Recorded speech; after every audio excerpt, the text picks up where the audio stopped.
Hello and welcome to a brand new Arseblog Arsecast right here on arseblog.com. How are you? Hope you're well. Hope you've had a good week since last we spoke.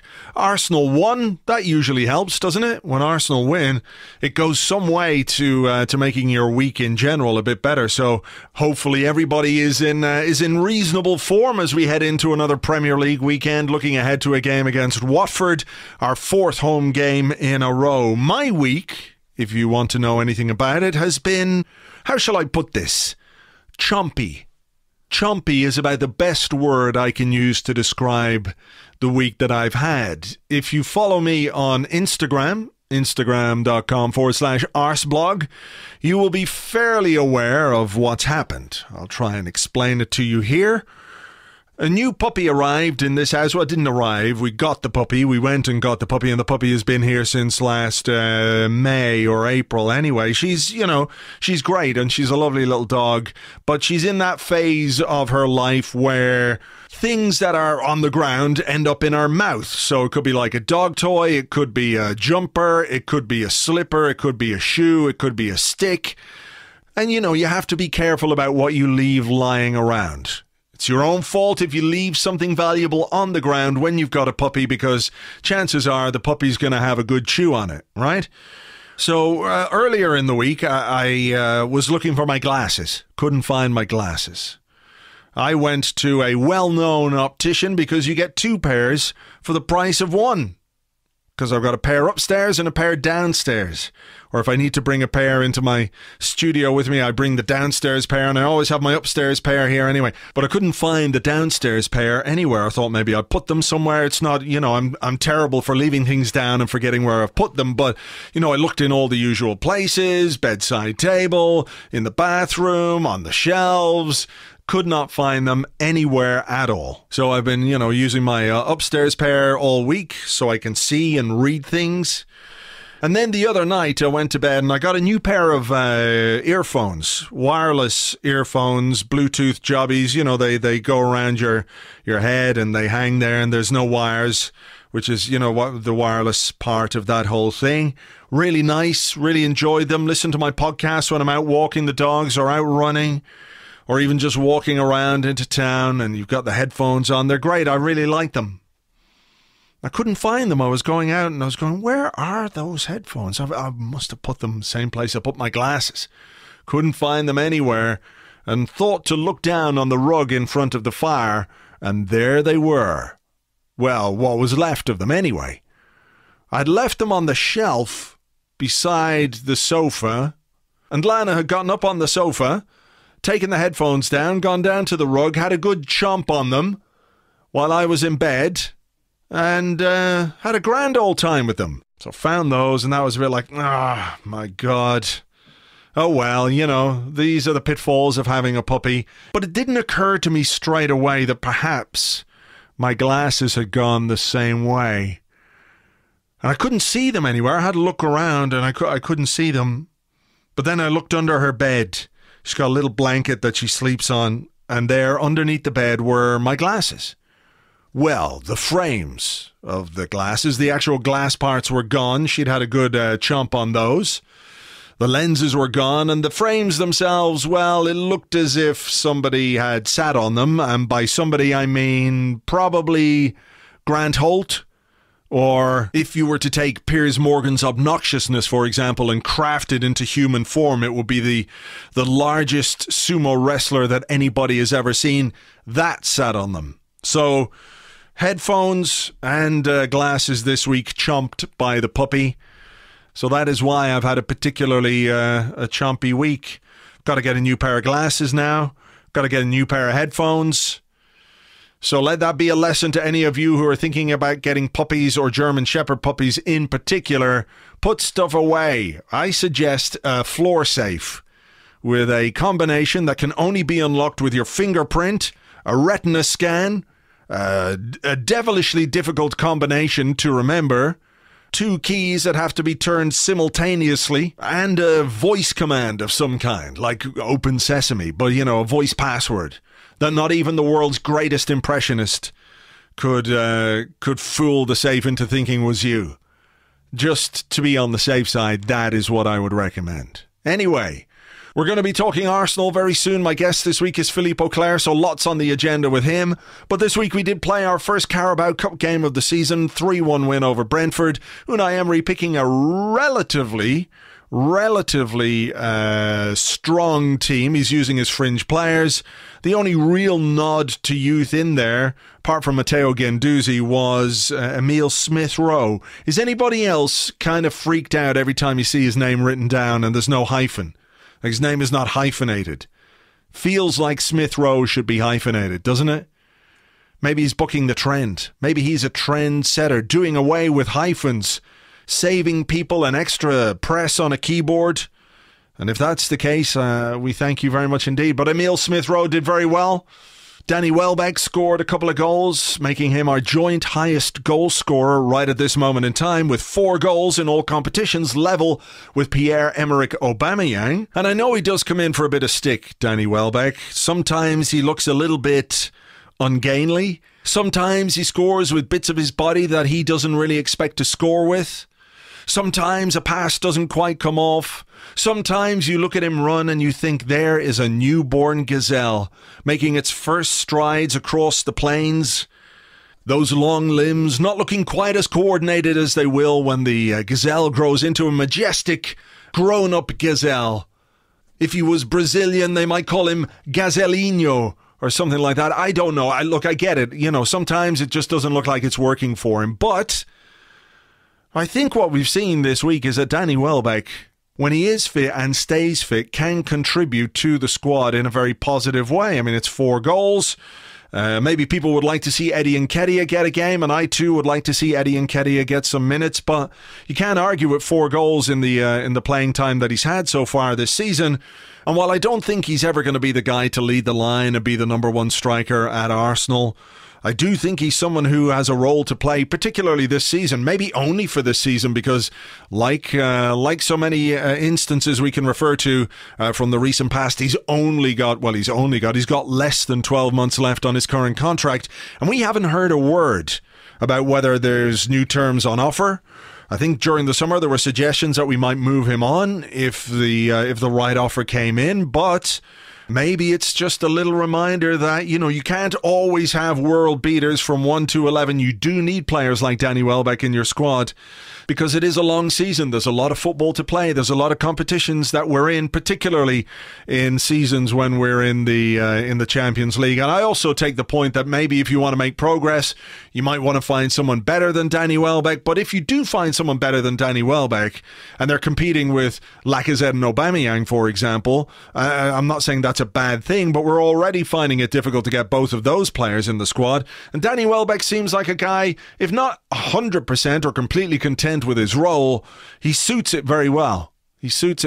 So I think Unai Emery has got a little bit of thinking to do there. The club have got a little bit of thinking to do there. And of course, there's been all kinds of contract stuff going on with Aaron Ramsey this week. So why don't we bring in our guest this week? Always a pleasure to welcome him back to the show. Philippe Auclair. Salut, Philippe. Salut à toi, mon vieux. How are you? Frazzled. Okay, not just by football, I should point out. Not anything we can talk about on the podcast, but frazzled is I think a state of being that many of us feel at this moment in time in this world. Yes. But let's try and escape from that frazzled feeling a little bit by talking about Arsenal, which, you know, has frazzled us. It's frazzled us in the past, it's fair to say. But how are you feeling about it so far this season after the opening 2 games and then the subsequent 4 Premier League wins and 6 wins in all competitions? Quite positive. I think the first thing is that we should remember that people were saying, you know, nature abhors a vacuum and a football club even more, especially when a manager has been placed for a very long time and suddenly it's back to square one. And in this particular case, it seems that, well, the transition is not as rubbish as some people thought it might be. It certainly is better run than the Brexit negotiations, which is not the only thing that gets me frazzled these days. But No, I think all in all, it's been quite a positive start to the season, especially since it's the transition period. We're very much in the middle of it at the moment. We have a new manager bringing methods and ideas which are very different indeed from those which had been promoted by the previous manager. And so you would expect that a club that has been steeped in the culture of Wengerism for so long would take a while to get used to the new regime. Mm-hmm. And I think there have been signs for a while. In fact, almost from the word go, that there was a genuine change happening in the way that the team was preparing, the team was playing. It wasn't perfect by any means, but what I find very comforting and reassuring is that despite all the teething aches that go with that, the results have been actually pretty damn good. With the exception, of course, of the first two games. I mean, a defeat to the champion is nothing to be ashamed of. We knew that City were above the rest in many ways. Some regrets about what happened at Chelsea, but more because of missed opportunities. And then since then, despite games which haven't been entirely convincing, a group of players which has managed to bring back points and wins in every competition they've been involved in.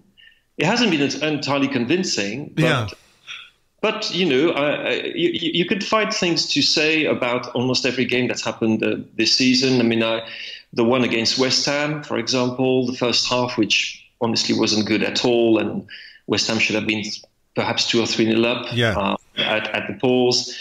Similarly, in many games we've seen since then, and where it seems that Arsenal has played decent halves, but not a decent game yet. Yes, it's true. I mean, how do you, in terms of your expectations of what Unai Emery was going to bring and what he was going to bring to the team and how he was going to get them to play, how do you view that at this moment in time? You know, just from chatting to people, I think some people I've spoken to are going, well, look, it's 6 games, or, you know, it's very early. He's trying to undo a lot of old bad habits. Not all the habits were bad, of course, but some of them were.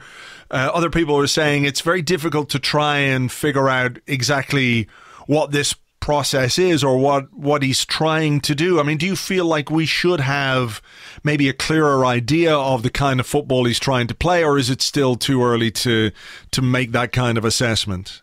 I don't think it's too early. I think we've got many indications as to what he's trying to do. First of all, it's instill some form of discipline within the group, certainly in terms of tactical organization.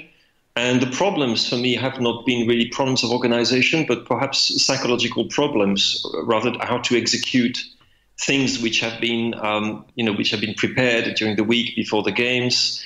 And sometimes the plans, which I think have been quite well devised, actually, I think they've been well devised in general. Yeah.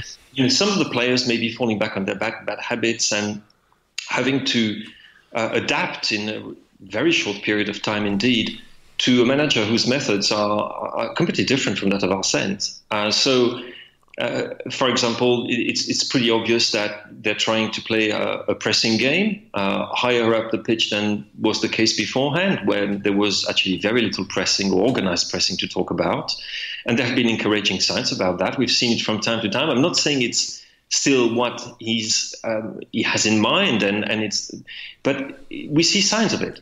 I think the goal against Brentford, the second Welbeck goal, actually the 2 goals against Brentford, the first 2 goals have been very interesting and very encouraging. The first one, you probably saw the reaction of Guendouzi after Welbeck put that header, that very fine header actually, out of reach. They celebrated in a way, that's a little routine that we had developed. And, the short corner and then the cross from that particular angle and that kind of run.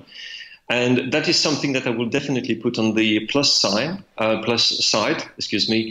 the manager. Emery is somebody who spends a lot of time working on set pieces, both defending and attacking. And there's a story there. If I've already told it to you, please apologize for it. But he practices, according to players whom I've talked to and who were with him at Valencia, 7 types of free kick and corner situations per game. And he has signals, and he basically is a bit like like an attacking offensive coach or defensive coach in American football. Yeah. And who basically calls the moves, and then the players try to execute them as they have planned to do. And I have a feeling that what happened to against Brentford, for the first goal was very much that. And the second one, and you saw his reaction to it, it was not just the finish by Welbeck, he was applauding, is the fact that the whole move actually started from Leno, and a very assured, if somewhat risky, pass out of defense, and then very quick transitions, and then what I would call a kind of movement of 3/4, and almost like in rugby when you're going, closer and closer towards the wing, towards the touchline for the cross, the killer cross, and then somebody's there to convert it. And he really loved that. And I thought that was a very good example. I think that goal is a very good example of what he's trying to achieve. So quicker transitions, high pressing, perhaps a bit more bite as well in the way the players go about their business. It's not perfect, but you see signs of it happening. And it's ridiculously early days, and we're not in a situation where we you look at the table in the Premier League, you think actually it's pretty good given the way that the season started. Again, the performances haven't been quite at this level that we would expect, but the results have followed, which means that there is a plan. And there is somebody who is really trying to put together a style of football which is quite close to the Arsenal ethos, certainly the Wenger era ethos of being positive and attacking, but at the same time with more bite, more organisation, more discipline. I have to say, I mean, for the moment, I'm quite pleased because it's rather lovely, the feeling you have when you exit the stadium and your team has gone through difficult times in that particular game, but you've got 3 points and you score, and they score loads of goals. They do score in every game. Was it interesting to you? I mean, certainly it occurred to me watching the Brentford game on Wednesday night that this was ostensibly our second string team, and we all understand the reasons why, but it felt better balanced than our so-called first team, because with the first team he's got this issue, maybe it's a good issue for a manager to have. How do I get two £50 million strikers in my team, two £50 million strikers who are scoring goals and who have this fantastic connection together on the pitch? If you look at the stats between Lacazette and Aubameyang since they joined, they've combined for assists and they've scored goals, and that's a good problem for him to have. He's also got a Mesut Ozil, Aaron Ramsey kind of a problem in the team because it doesn't feel quite balanced in that front four when all four of those are playing. Is that something he's going to have to make a decision on sooner rather than later? Because maybe the Aaron Ramsey stuff, and we'll talk about that now in a few minutes' time when it comes to his contract and all the news that's gone on there, but maybe he might be the one to make way. But, somebody like Mkhitaryan, somebody like Alex Iwobi, or indeed even somebody like Danny Welbeck might provide the front three with a bit more balance than we currently see with those four in play, even though those four players are all very, very talented. Yes, and I would say as much in terms of attacking and as in defending the front line, I was going to say. Defending high up and pressing high up, which is a problem for Ramsey because he's not very fast at all. And it's not really in Mesut Ozil's temperament, whereas you could see how Alex Iwobi, for example, or Henrik Mkhitaryan, who has had, he's been coached at, be it at Shakhtar with Mircea Lucescu, or be it at Borussia Dortmund, is somebody for whom it's not a foreign notion. Yeah. Whereas, you might say that for Mesut Ozil and for Aaron Ramsey, yes, it is a bit something that they do not quite have in their game. So I would agree with you on this one, and I had the feeling that part of the problem we saw in the last home game, passages of play in which neither Ozil nor Ramsey seemed to be particularly involved in the game, and I'm not talking in a creative sense, I'm more talking in terms of positioning, I'm more talking in terms of looking for the interception or putting pressure on the opponent. They didn't seem to be quite on the same wavelength, it didn't quite work. And it was actually that exposed Torreira and Xhaka a bit too much, and that explains a lot of the problems that we saw, particularly in the second half, in the first half. So I would say yes. I think your point is a fair one, and that in terms of balance, you might be looking at players who are not as technically gifted or as creative, perhaps, but who bring a little bit more equilibrium to the team. And even though I think that this equilibrium, there's progress towards that. Again, you see it in flashes. You don't see it over 90 minutes yet. And you sometimes do get the impression that you have, it's almost like a cast of actors who haven't rehearsed enough. And in a way, you're looking at a dress rehearsal. Yeah. And you're waiting, for the moment they're going to step on stage and the curtain is going to raise and you're going to see the real thing. At the moment, the curtain hasn't quite raised yet. But yes, I mean, there is an Ozil problem and there is a Ramsey problem. We know that. Yeah. In terms of how they fit in with the ideas that Unai Emery has got. Is it for you? Is it either or? Is it one or the other, or is there perhaps in the longer term a need to find a different solution? I don't know if you'd agree with me, but I mean, I remember what Emery was saying about Aaron Ramsey at the beginning of the season, and even in pre-season, how important he thought he could be for the team. And I always wondered how much of this is linked to the fact that he's in the last year of his contract. They're trying to persuade him to stay, so they want to, in a way, to sweet-talk him into a new deal by telling him and telling the world at large how important, how pivotal the player he is in that team, which, to be honest, he's never been. I don't think so. He's had great moments. He's had, seasons in which, for example, he was on the verge of becoming one of those free-flowing, free-scoring midfielders. I mean, 2013-14, for example, scored 10 goals in the Premier League in playing just over 20 games, which is a remarkable return. But we haven't quite seen that Ramsey since. So it might be a problem that is going to be solved anyway in a different fashion. Yeah.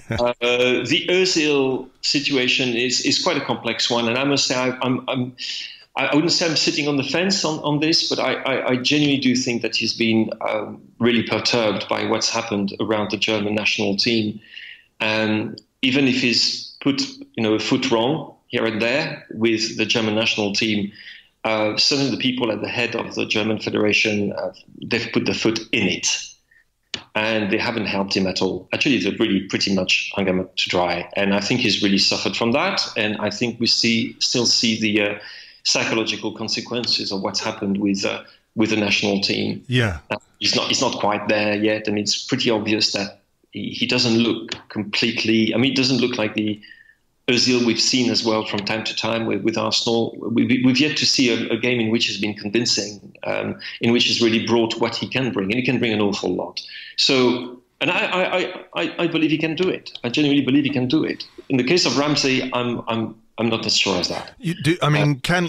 Can Ozil do it from the right-hand side, or does he need to move more central where he can see both sides of our attacking play, where his vision can help him create the chances that we know that he can create? I mean, to me, if you are going to use Mesut Ozil, that seems the best place to use him. If you're having to make a decision between Aaron Ramsey and Mesut Ozil, I like Ramsey, but I'm not wedded to him, and I think perhaps we made a mistake if he's not going to sign in not selling him and taking some money and reinvesting. But that's something we'll touch on in a minute, because it's been a common theme, the way Arsenal have let contracts run down. But if you are going to choose one over the other, surely you've got to go with the guy who has committed to the club, who will be here next year, we assume, given the fact that he's got a contract, rather than become reliant on a player who is probably, in all likelihood, going to leave. I entirely agree with you, and I don't think there is much of a debate on this one. And yes, we would like to see Mesut Ozil in his favoured role. Now, how you juggle the rest of the team around that, you certainly don't want to jettison the relationship which exists between Lacazette and Aubameyang, which is one of the most encouraging things we've seen. And for a while, actually, when Arsene was around and both of them played together, we already saw that Aubameyang didn't seem to be too unhappy playing, to the left and combining with Lacazette. It's a bit more of a prime Lacazette on the left, even though, you might remember he tried it when Lacazette and Giroud were put together on the field at one point. But Giroud was more of a target man than Aubameyang is. And Aubameyang needs space, as we saw against Everton. And it might be that he will find more space in a role which is slightly more towards the left. It would be naturally the left, not the right. Than he does in the middle of the park. Whereas Lacazette is very much a pure centre forward, who is not the quickest, he's not the strongest, even though I thought his third goal, he showed a lot of strength to do that, against Brentford, I mean. But he's somebody who relies more on his quickness of thought and his quickness of execution. He's a beautiful finisher. And he does some great runs. And he obviously has a relationship. And relationships are perhaps what can define a team more than anything else in terms of style of play. If you've got this kind of relationships, if you think of the great Arsenal sides of the past, you will always find a number of relationships in there between, Dennis and Freddie, for example, between Pires and Henry, and you can carry on. And even, in a more defensive, between Manu and Patrick, and or within the defense. So when you have got one of those relationships going, the last thing you want to do is to do away with it. So you've got to find a way to get those two guys on the pitch at the same time, which I think everybody's been clamoring for that. And Emery now seems to have decided it was the right way to go. If you look at the way he's lined up his teams in recent league games, that's certainly the way it's going. And I don't think it's too much a question of shoehorning. It's more a question of fine-tuning this particular shape of the team. And with Ozil as a number 10, on the right you can use Mkhitaryan. He can play there. That's not really a problem. It's asking perhaps an awful lot of your wingbacks, of your fullbacks. Maybe I'm betraying my hopes here. But Bellerin can do it. He's good going forward, and Nacho can do it. So you've got something which is, I think, is starting to take shape. And I do think that the Ramsey situation, in a way, perhaps we're making more of it than we should in terms of the style of play and the way the team is organized, because precisely of the contractual situation, which means that he's at the forefront of our thoughts at the moment. When perhaps when you look at Ramsey's input over the last few seasons, he hasn't been. First of all, there have been loads of muscular injuries which have put the brakes on his progress. Yeah, but you can't say again that he's been a pivotal figure in the team. He has scored some very important goals, notably in the FA Cup. We'll remember that. He can be very imaginative. He's one of our only midfielders, if not our only midfielder, who has this sense of the late runs, which can cause so much problems for the opposition. That's true. On the other hand, it's not around Ramsey that the team has been built.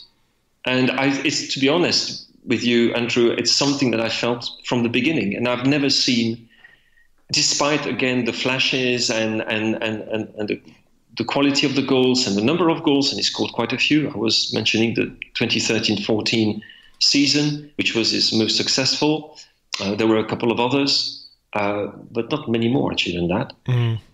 He's never been the fulcrum of the team. He's never been the player that you think, okay, Arsenal is going to be built around Aaron Ramsey and the way he plays. And we've often complained, including here with you, about his indiscipline.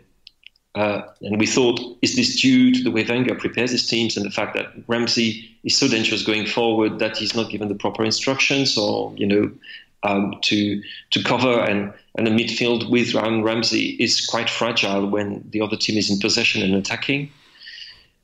It's a series of question marks, and which is quite remarkable when you think that he played his first game for Arsenal in 2008. Yeah. That's a long time ago. That's a very long time ago.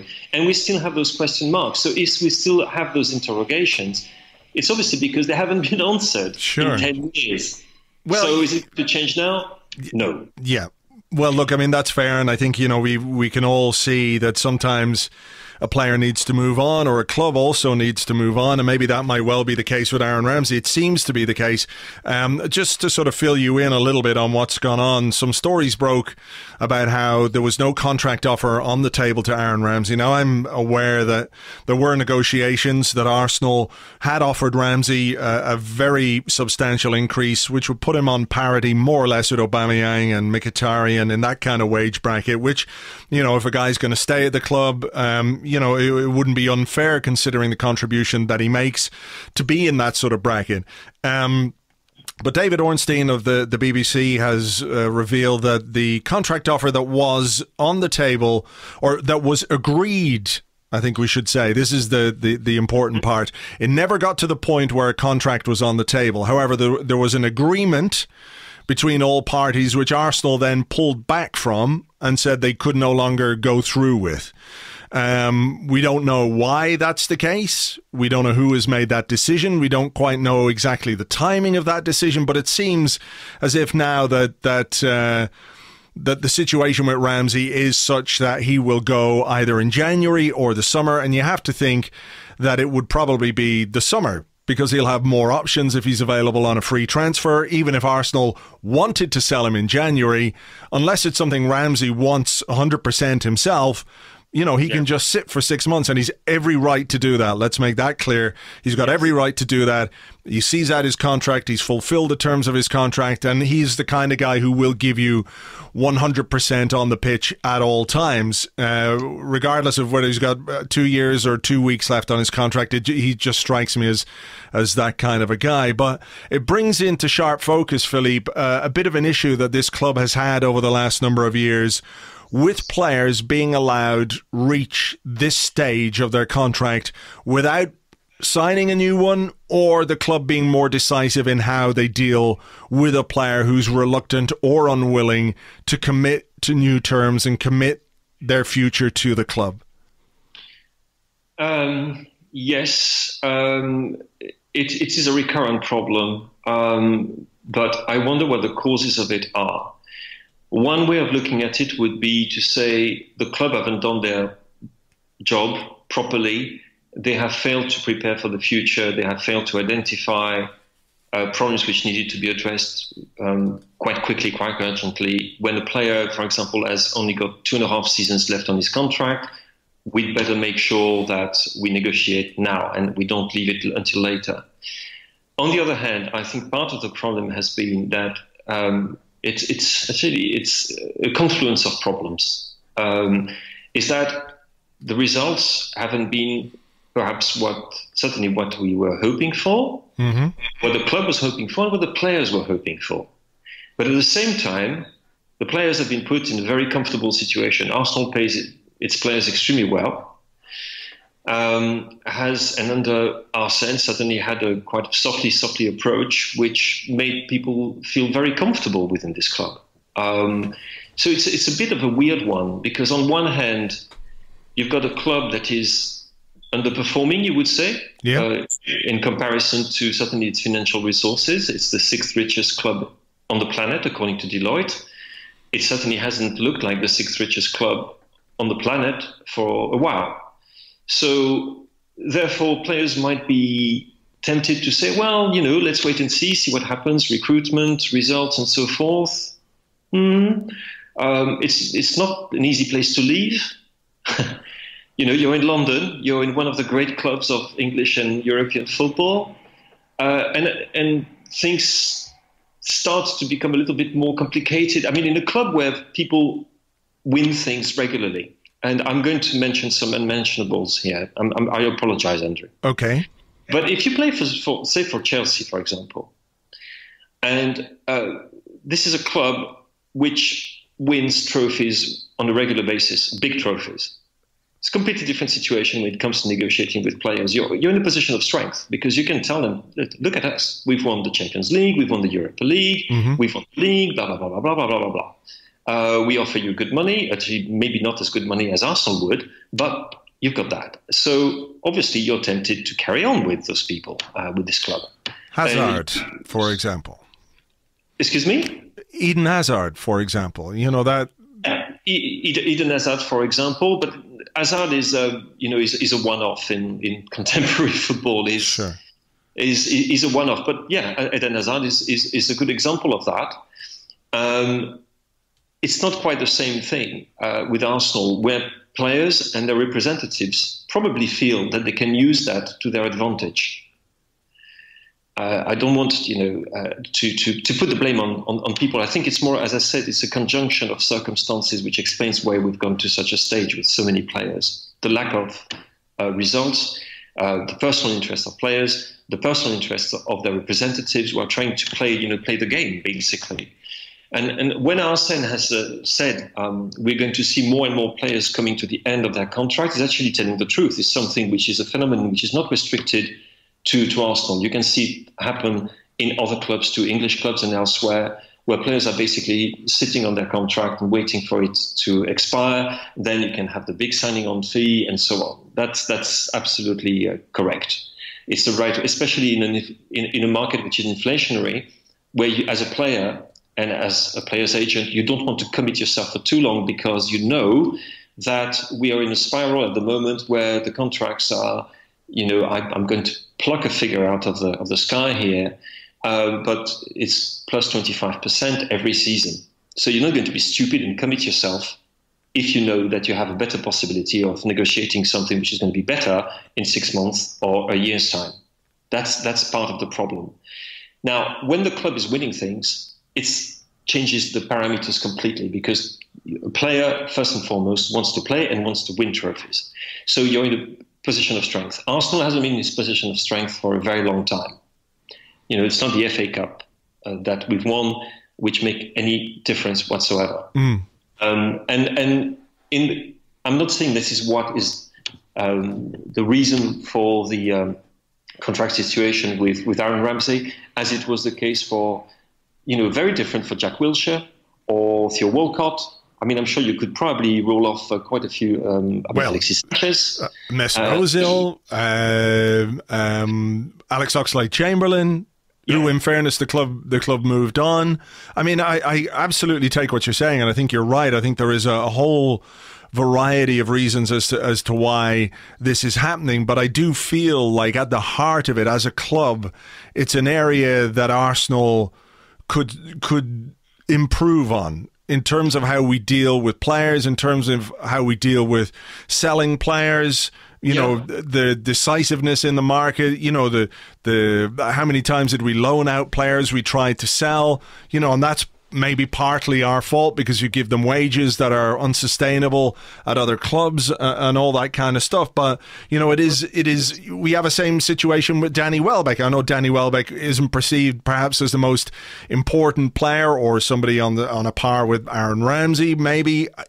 At the same time though, in this market, Danny Welbeck was a £20 million, £25 million player last summer. Aaron Ramsey was a £50 million player last summer. And that's £75 million that if you've got this transfer guy, if you've got your Sven Mislintat who can unearth the diamonds in the rough, who can find you a Guendouzi, who can find you a Mavropanos, that money could go quite a long way. So leaving it on the table the way Arsenal have, kind of hoping that they could do with Ramsey what they did with Ozil, which didn't, end up in the best deal for Arsenal, I don't think. Not that Ozil staying was bad, but perhaps Ozil staying on £350,000 a week was bad. It just feels to me like that's an area that could well be improved, and perhaps it will be improved with the departure of Ivan Gazidis and greater responsibility for Raul Sanllehi. Yes, that's a possibility. I think, yet again, what you're seeing here is a problem of transition. There was a point, and not that long ago in Arsenal history, with Wenger when the club was actually ahead of others when it came to transfers. And one of the reasons for that was that the chain of command was extremely short. Actually, the chain had one link in it, and this link was called Arsene Wenger, which enabled him. It's something that I talked to Arsene about. There's one thing that he was so happy with is that the decisions could be taken very quickly, and it could be 24 hours between the moment when he decided to go for a player to the time when the deal was actually agreed, because there was absolutely nobody that he had to report to, and he had obviously fantastic contacts within the game. He could move in quickly and secure, like for example, this is the way he secured Freddie Ljungberg, which is I think something even less than 24 hours. But there were other examples of that. But at the same time, which is something which happened in other areas of the club's activity, the rest of football has moved on, and this particular model has become outdated. Now, because it had been so successful in terms of transfer policy as well, obviously you want to stick to what you know best, what you know how to operate, especially if Arsene, as time went, became more and more, and especially since David Dean left, which is now ancient history, I know, but became even more of the central figure who decided absolutely everything. But on the other hand, what you don't have is the new type of structures that most clubs have developed, which are not exactly the continental model as people say. I think it's a little bit crude to say that, because I think the continental model has also evolved. It's more a collegiate way of deciding things rather than having the sports director. On the continent, it used to be that the manager would go to the board and say, well, I need a left back, a central midfielder, and a left winger. Okay. And then the sports director would come up with ideas, put those to the manager, say, what about this one, this one, this one? Let's have a chat. The manager would say, yeah, that's great. And then the sporting director decided. And that was that. He was using a list that had been agreed. And then the decision would... It doesn't happen like this in clubs which have a successful transfer policy today. It is far more collegiate than that. You don't have a rigid role as the manager and a rigid role as the sports director. If you look at what's happening at Liverpool, for example, which I would argue is probably the most successful club in terms of transfer policy in England, I don't think many people would argue with that, to be honest. And you see how it happens. It's a bit more fluid than that, between the recruitment, the recruitment cell or the recruitment brigade and Jurgen Klopp and the American owners and so forth. There is some kind of coherent policy happening there where the decisions are taken in a collegiate way. Arsenal is not at that point at all. And you wonder actually how soon it will get to that point with the departure of Gazidis, or is it that Sanyehi, as you say, who has got a very good track record indeed, is going to be given this responsibility working with Unai Emery and with Josh Kroenke? That's possible. But again, it is another transition period.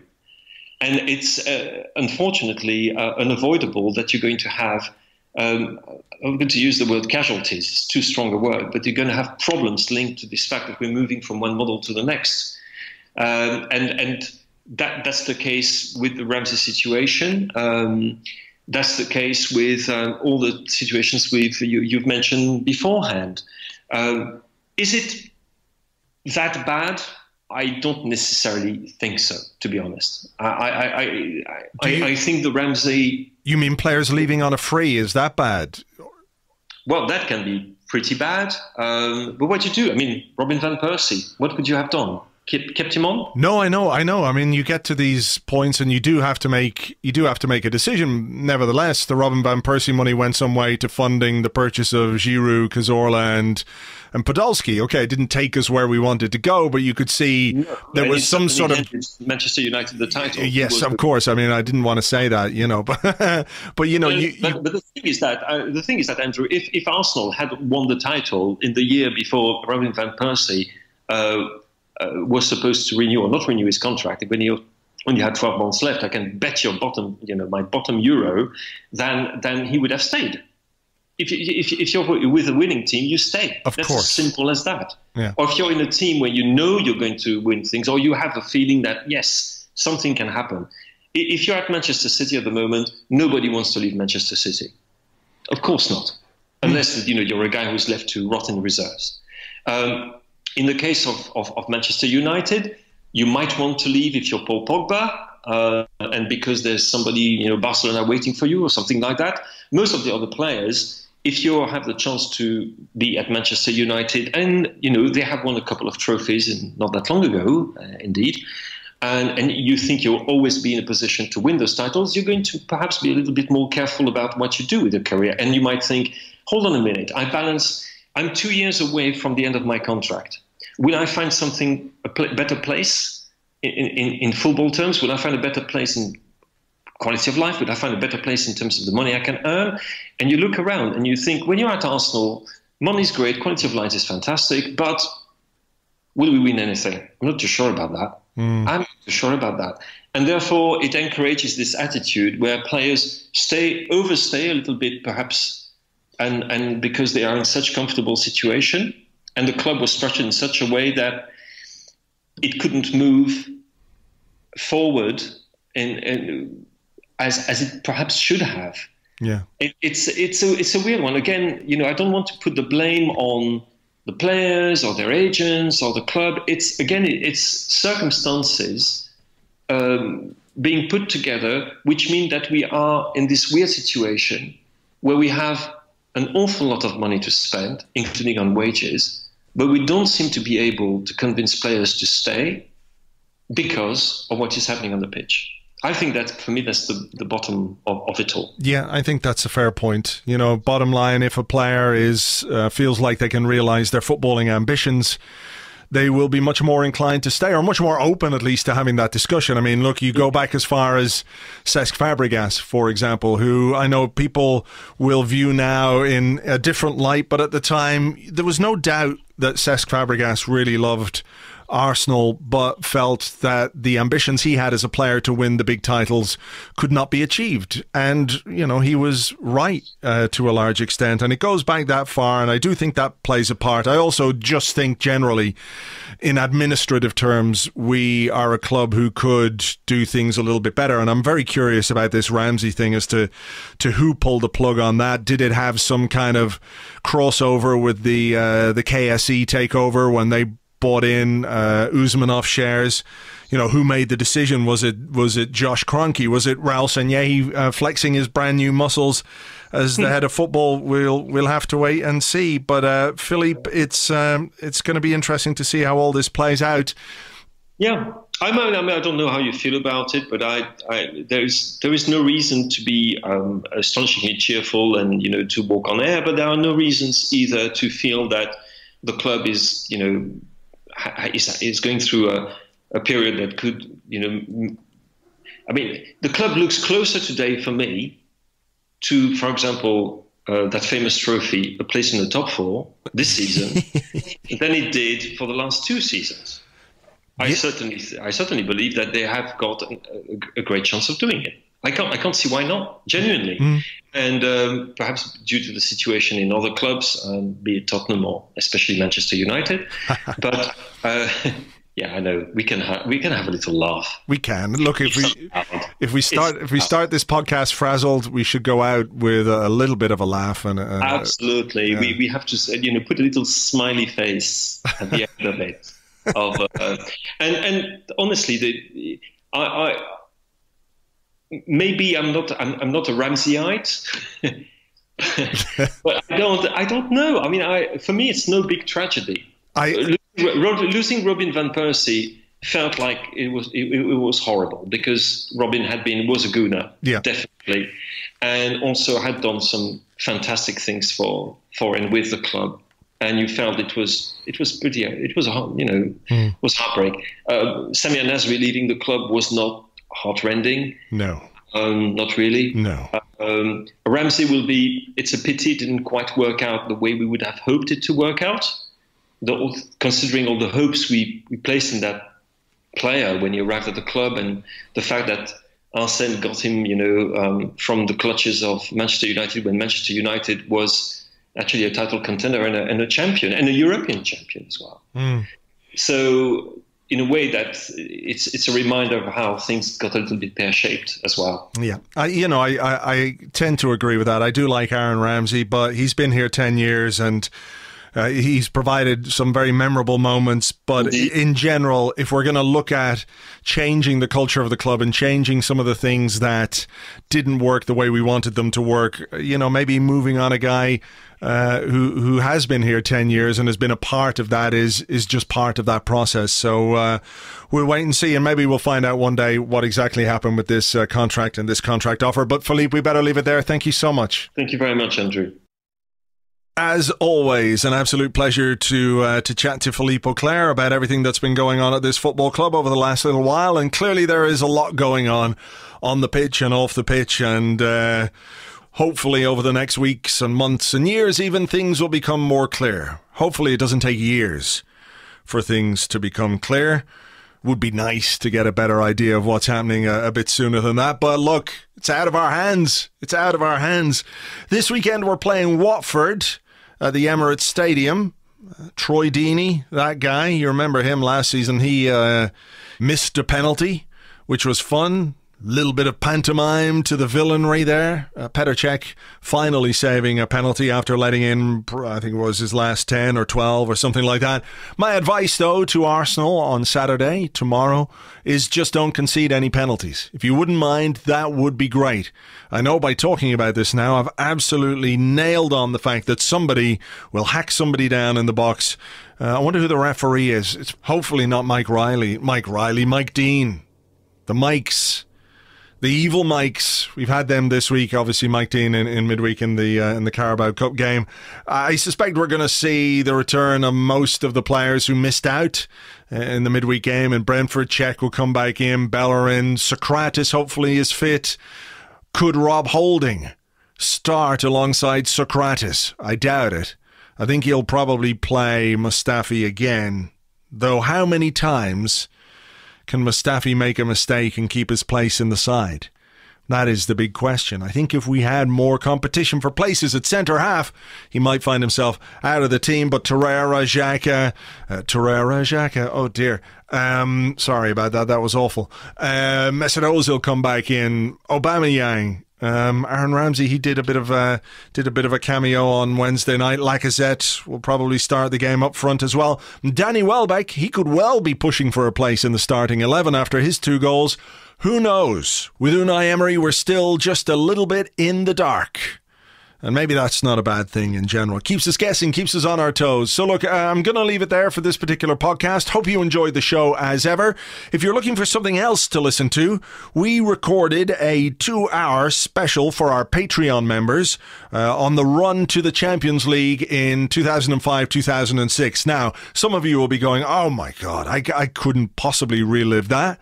That was terrible to lose in the Champions League final. And yes, it was terrible to lose in the Champions League final. But there was a lot to enjoy about what we did in Europe that season. You know, you think about the clean sheet record, the makeshift back four, Thierry Henry breaking the Arsenal goal-scoring record away at Sparta Prague, the win in the Bernabeu, beating Juventus at Highbury. Remember when Robert Perez tackled Patrick Vieira and fed it to Cesc Fabregas? It was like a changing of the midfield guard. Squirrel! It's quite an enjoyable listen. It was quite enjoyable to record again, even if that final game did not go the way that we wanted it to go. It wasn't as painful as you might think. So if you fancy listening to that, and if you fancy listening to all the other podcasts that we have for our Patreon members, loads of interviews, loads of history podcasts in there, you can sign up at patreon.com/Arseblog. It costs just $5 a month. Think what you could spend $5 on right now. You wouldn't even blink. It'd be gone out of your pocket in a second. So if you fancy signing up and supporting the site and supporting everything that we do here and getting all that extra content, go to patreon.com/Arseblog and you can sign up there. James and I will be here with an Arsecast Extra at the weekend, probably on Monday, maybe on Sunday, who knows. His filming schedule will dictate the time of recording. We'll let you know on Twitter, though, at Arseblog and at Gunnerblog. You can keep an eye on that. We'll tell you when to send your questions in. For now, though, we're going to leave it there. Catch you on the next one. Until then, cheers. Bye-bye.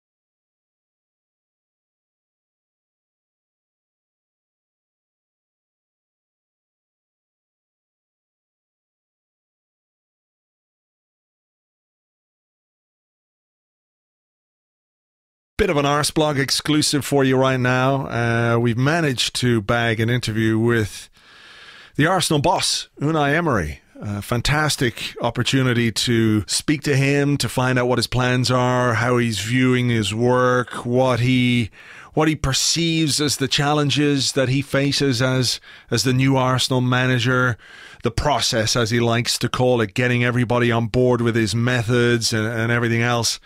But I began by asking him, I think the question that everybody and every Arsenal fan would like to know, above all else, when it comes to Unai Emery.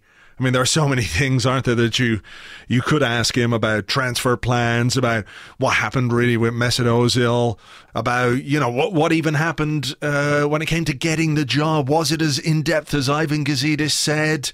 Who does he view as his key players? Has his perception of what he's got to do changed? Or some of the people that he's got to work with, have they changed? Did he have preconceived ideas about some of the players? Who surprised him? Who's maybe disappointed him? I mean, there's so much that you could ask him, but you know me, I like to get down to brass tacks straight away, right to the nuts and bolts of it, the heart of the matter. None of the usual bullshit and chaff that you get in these kind of interviews. So I just asked him straight out, didn't hesitate, didn't dilly-dally, didn't sort of, go around the houses to get to the question, just straight in there, wham, bam, proper fucking journalism, proper journalism. I had to. You don't get this opportunity very often. So I asked him, what's your favourite Spandau Ballet song? Isn't true. Yeah, but what is it? It's not true. Yeah, I mean, I get it. Fair enough. It's not true. There's loads to choose from, isn't there? Through the Barricades and Cut a Long Story Short or Gold. I mean, I just want to know which one it is. Which is your favourite one? It's not true. It's not true. Oh, this is getting very tiresome now, Mr. Emery. I'm being very respectful here. I'm asking you a very simple question. You keep avoiding the answer. Makes me feel like you've got something to hide, to be perfectly honest. I'm going to ask you one more time. What is your favourite Spandau Ballet song? Is not true. Ugh. Emery out. Emery out. Emery out. Emery out. Emery out. Emery out.